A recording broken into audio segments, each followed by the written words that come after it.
Drama serial Dastak. किरण अपनी माँ से कहती है कि सैफ को इतने सालों में तो ख्याल नहीं आया कि उसका कोई बेटा भी है और वो उसका बाप है, और अब उसे अचानक से याद आ गया है कि उसका एक बेटा है और वो उसका बाप है। वो सिर्फ ये सब कुछ मुझे तंग करने के लिए कर रहा है, लेकिन किरण को क्या पता कि सैफ खुद जब बाप नहीं बन सका तो उसे अपनी पहली औलाद याद आ गई, और इसीलिए अब वो शानी को छीनने की कोशिश कर रहा है। और सैफ कह चुका है अपनी माँ से कि अब मैं किरण पर केस करूँगा और अपना बच्चा हर हाल में किरण से लेकर रहूँगा, लेकिन किरण कहती है कि मैं किसी भी हाल में अपना बच्चा उसे नहीं दूँगी, और मैंने उसे पाला है, मैंने सारी ज़िंदगी स्ट्रगल की है और अब मैं अपना बच्चा उसे दे दूँगी, ऐसे कैसे हो सकता है। और वैसे भी किरण के पास कस्टडी है अपने बच्चे की, और किरण ये केस जीत ही जाएगी। दूसरी जानिब सैफ और उसकी माँ चाहते हैं कि किरण का बच्चा आए, लेकिन फरियाल ये नहीं चाहती कि किरण का बच्चा इस घर में आए,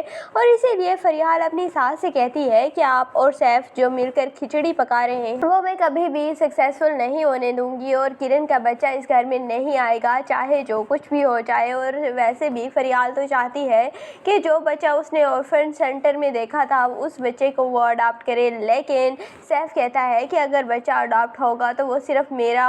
होगा, वरना मैं किसी के भी बच्चे को अडॉप्ट नहीं करने वाला। दूसरी जानिब अब मुइज़ को भी पता चल जाएगा कि सैफ किरण के पीछे पड़ा है बच्चे की वजह से, इसीलिए मुइज़ भी किरण से कहे मैं तुम्हारा हर कदम पे ही साथ दूंगा चाहे जो कुछ भी हो जाए, और शानी हमारा बच्चा है, शानी को कोई भी हमसे नहीं छीन सकता। और मुइज़ बहुत ज़्यादा सपोर्ट करेगा किरण को, और जब केस भी लड़ेगा सैफ तब भी मुइज़ किरण का साथ देगा और ये केस जीत ही जाएगी किरण। दूसरी जानिब सैफ का एक्सीडेंट हो जाता है, और मुझे ऐसा लगता है कि सैफ का एक्सीडेंट होता भी किरण की दोस्त से ही है, और फिर ये सारा मामला किरण पर ही आ जाएगा कि किरण ने जानबूझकर सैफ का एक्सीडेंट किया है क्योंकि वो उसका बच्चा छीनना चाहता है, लेकिन बाद में हकीकत सामने आ जाएगी कि ऐसा कुछ नहीं था, वो सिर्फ एक एक्सीडेंट था। तो आपको ये ड्रामा दस्तक कैसा लगता है कमेंट सेक्शन में अपनी कीमती राय का ज़रूर इजहार कीजिएगा, और अगर वीडियो अच्छी लगे तो वीडियो को लाइक और चैनल को ज़रूर सब्सक्राइब कर दीजिएगा।